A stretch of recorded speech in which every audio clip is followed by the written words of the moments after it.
Yama was in a trance, thinking of the past when Rox asked her to go down for dinner.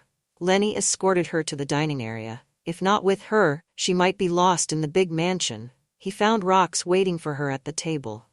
Yama sat in front of Rox. The food was ready. "Let us eat," signaled by Rox, but was caught off guard upon seeing the different setting of the table. She didn't know which appropriate utensil she would use. It was way different from what she used to. He looks at Rox, who is comfortably eating, using those utensils. "What's wrong?" Rox asks. Maybe he senses her uneasiness, and just by looking, he knows her trouble. "Just eat the way you want, never mind the table etiquette. This is for formal dining. Somebody will teach you soon everything you need to learn. But for now, do what makes you comfortable," says Rox, then resumes eating without a noise. Yama did as she told. They ate in silence. The table was full of food that looked appetizing, but she was not enjoying it. It felt like they were at a funeral rather than eating a meal. In Yama's mind, rich people are boring to eat with. The way she grew up, dinner time was family time. They talked and enjoyed the meal even though the food wasn't enough. After she finishes eating, Rox asks her to meet at his office. "I know you have a lot of questions to ask. I'll give you time to ask everything you want to know." He said it seriously. So, this is the real him that she didn't know. A straightforward type and intimidating, Yama thought. She braces herself. In this place, she has no one to lean on but herself. She needs to be strong and thankful. Rox brought this up. "Why did you buy me from him? What are your reasons? We know for a fact that I'm not the one you need." She has to know everything to do her job correctly. She already set her mind that what she's about to do is work. It will be easier to accept that way, rather than thinking she's selling herself to someone. "I bought you because I wanted to help you. I know you have plans, but you can't do it now given your situation, and time is running." Yama frowned upon hearing what he said. She couldn't understand what he got out of helping her. "And you're still young. At your age, you're supposed to be exploring your capabilities, planning your future, exploring places, learning things, enjoying what life has to offer, and most of all, enjoying your youth. You shouldn't be stuck and imprison yourself in a miserable life." Yama almost appreciated him for the things he said, but when he heard the last phrase, she couldn't help but feel angry. "How can you say I am living a miserable life? You don't know me, Mr. Wilford." She blurted it out loud, didn't care if he offended him by rebutting. "I am just telling you the truth. When you have so much dream and you know it's possible but for some reason you can't, it's frustrating. You will live with regret once that opportunity is gone." Yama knows he is stating a fact. "Mr. Wilford, I appreciate your concerns, but all you have said were for my benefit. What can you gain out of it?" Yama said it in a challenging tone.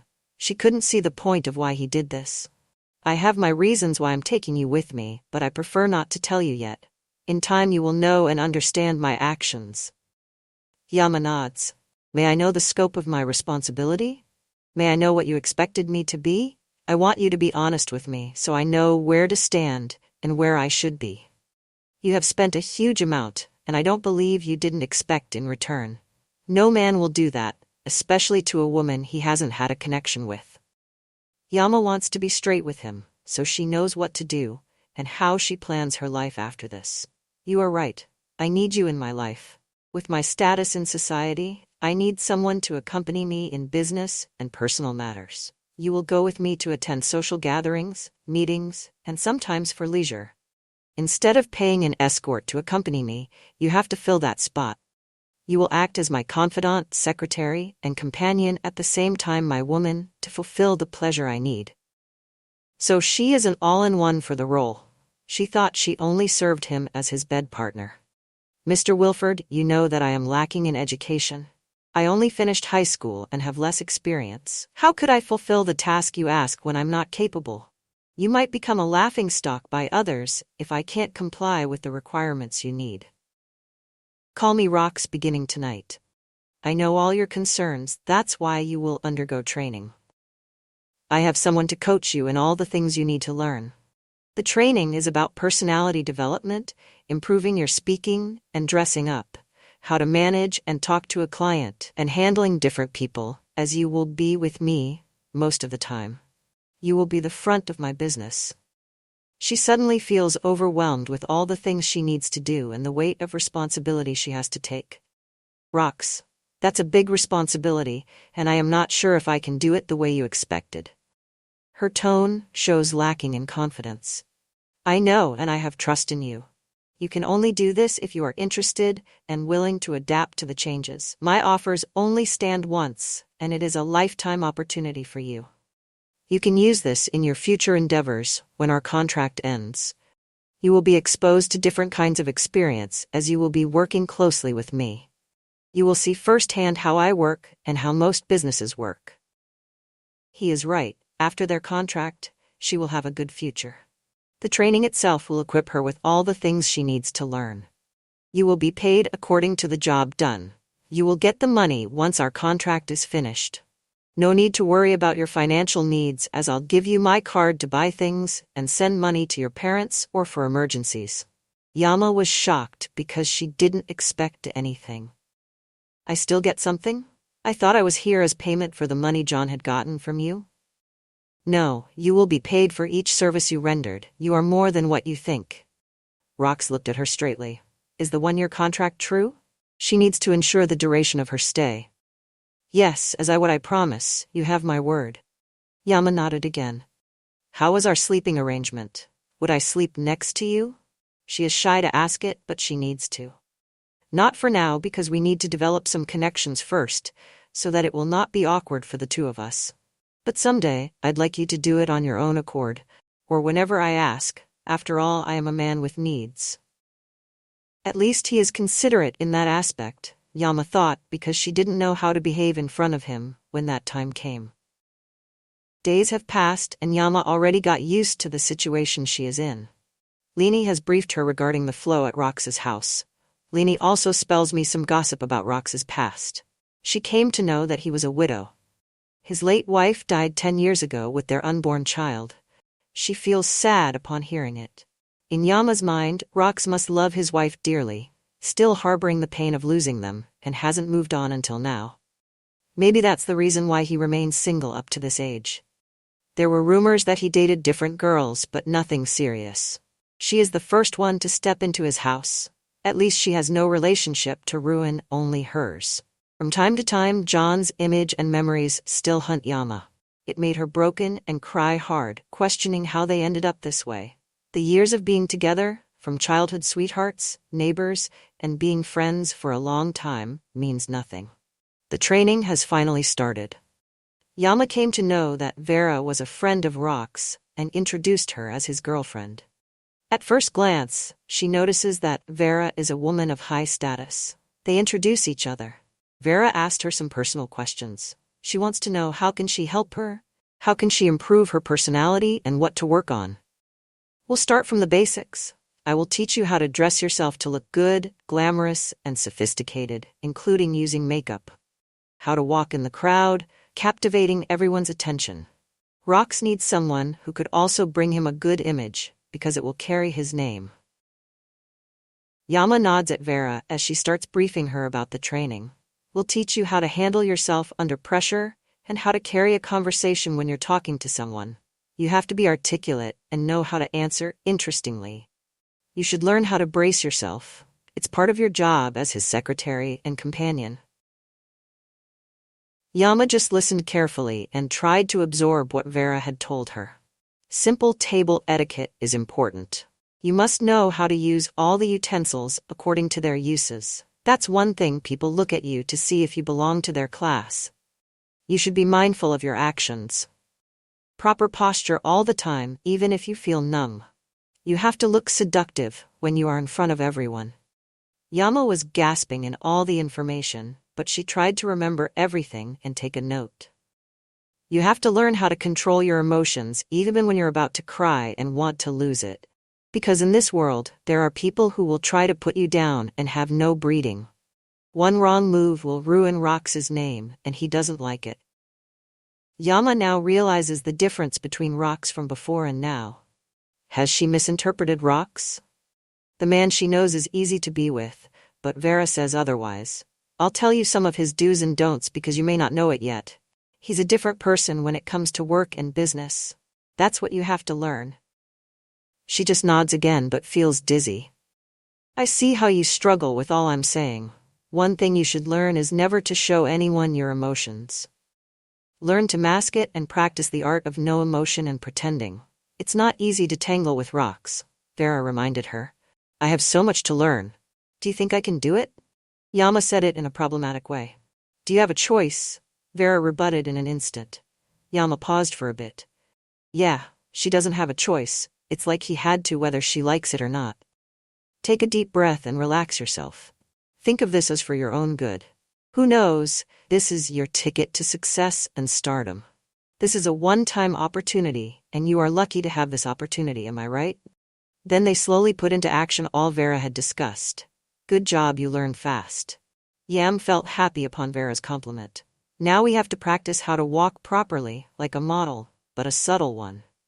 You have to create a strong, confident walk, but in a way of letting everyone recognize your presence, enticing them to look at you. Observe me and follow later. She observes her seriously. Put yourself in a comfortable position. Your facial expressions exude confidence. Keep your mouth closed if you smile just a little. Keep your eyes focused ahead of you. Stand up straight and keep your shoulders slightly aback. Place one in front of the other and walk with long strides. Allow your arms to hang at your side and keep your hands relaxed. Let your hands swing only slightly. This will look cool and compose as you walk. Practice walking it with heels. Remember, it's all in the attitude. Yam does it according to Vera's instructions. She failed many times but has recovered. The days ended, and she felt exhausted. Rocks came during dinner. They ate in silence. Her mind still drifted to the lesson. She was focused without knowing. She slowly applied what she had learned about table etiquette. You don't need to do it all at once. Little by little, you will get used to it. Just remember, when you're at the table, you will also pay attention to the one you're with. Rox says with a little smile, first time she sees after she comes into the house. I'm sorry, haven't realized it, just wanted to do it perfectly. It's okay, you have done your best and I think you're doing great so far. One thing she observes, Rox is serious and doesn't talk much, only if he needs something. Vera is right, if I do this right, this is my gateway to success. Do you drink? Do you want to have a drink with me? Says Rox when he comes home after a few days of being away. I am not used to drinking, but I can drink with you. The days she spent with him lightened the gap between them. Let's unwind in the pool area. You can drink a little if you want. Yama agrees and goes along with Rox. Yama was amazed when we got into the pool area. There's a mini waterfall on the side. The pool is big and lots of flowers surround it. The sound of water falling added the serenity that makes the place nice and relaxing. The landscapes are beautifully made, plus the lighting added to the scenery. She hasn't gone on this side since she came. She feels at peace in the area. This is my favorite spot outside. I usually stay here to relax before going to bed. Rox opens up while slowly drinking the wine. I can't blame you. The place is refreshing. I feel like I was transported back to the province. Yama responds while still busy looking around. Can you tell me more about your family? How was it like living in the countryside? Rox asks interestedly. It's like this place, so calm and quiet. Around 6 in the evening, you can't see anyone outside. All are in their homes ready to bed or preparing something. The place is serene. Our living is just simple, so laid back. She said smilingly upon reminiscing about her life back home. How did you end up in the city? Rox curiously asks. Life in the province is hard. All work there is physically exhausting, hard labor, and the earnings are so small. Most are farm work, with less opportunity. We woke up around 4 a.m. and work started. We saw that our neighbors, when came home for vacation, they acted as if they were rich. They said plenty of work here and it would make our life better. We were ignited by the idea and worked our ash off here, but the reality hit us differently. It's not what expected. We had gone through a lot of hardships just to survive. Yama opens it solemnly. She can't forget what they have been through. How were you able to pass it through? Rox carefully asks her. He is interested to know her. Just a matter of getting used to it and the power of our dreams. The thought that we have something to look forward fuels our desire to keep going. What are your dreams? Rox asks again. All we want is to have a small business that could support us in small ways, but that doesn't happen," Yama said in a slow voice. She felt sad upon remembering it all. "You are still young, you can do it as long as you're persistent and work hard. Just focus on the things that matter the most. One day you will understand why it happens and why life had to be that way. Focus on the bright side." Rox's words uplift her spirit. Yeah, still not too late for her dreams to come into reality. "Do you want to try the wine while we are still here? It is not hard. It will help digest what we eat and help to have a good sleep later." Rox offers her to lighten up the mood. "Wow, this is nice. It's my first time to drink a wine." Yama likes the taste and keeps on drinking the wine. "How do you two meet, if you don't mind me asking?" Rox wanted to know her more. "We are neighbors and we grow up together. Our parents are best friends. I can say I knew him. That's why I didn't expect he would do that." "He isn't like that. Maybe he was just caught in the worst situation and has changed because of the people surrounding him." Rox can tell Yama still loves her husband. He feels her pain. "How about you? What made you interested in me? Maybe one day you will regret spending much because on me." She meant it like a joke. "Why would I regret it?" Rox looks at her intently. "Because I see nothing special about me. I still can't figure out why you do this. You don't know your value. You are special." Rox utters it lowly, not intending Yama to hear it, but she still does. "Maybe I didn't see my worth for now, but all I know is I deserve to be respected." Yama had already gotten brave because of the wine. Rox just smiled again. "We need this. Talk everything out because sooner or later, we will be working together as partners for a year. We will treat each other like true lovers. We'll show it to everyone and for ourselves. We will act on it in reality. Mind you, I don't set boundaries when I treat my woman. When I said you are mine, it means you are." Yama was suddenly nervous about what he said because she knew he would do it. "I want you to trust me because I wouldn't do anything bad to you. I hope I can trust you as well, 'cause I'll be sharing with you some of the important things in my life that I never showed or let anyone know. You can count on me to do my best to fulfill the obligation you pass on to me. I hope you'll be patient with me because these are all new to me." She'll just think all of these are work and everything has its end. "No worries. You can hold me on that. Just be open to me and hope you will open your mind to everything as well. Be prepared to take responsibility and accept any possibility because we don't know what will happen in the future. This world is full of surprises." Everything he said was on Yama's mind. "Just enjoy your training with Vera. She is good. She can help you out. You can use everything you learn from her. Don't pressure yourself, but take it as if you are just experimenting and studying, and you will find yourself enjoying while doing it." Yama believes it as well, 'cause now she is enjoying the training with Vera, unlike before. She is learning a lot. What she will teach you are just the basics of everyday life in upper society. One day, it will be part of your life like normal. You're having a hard time because you are still digesting everything.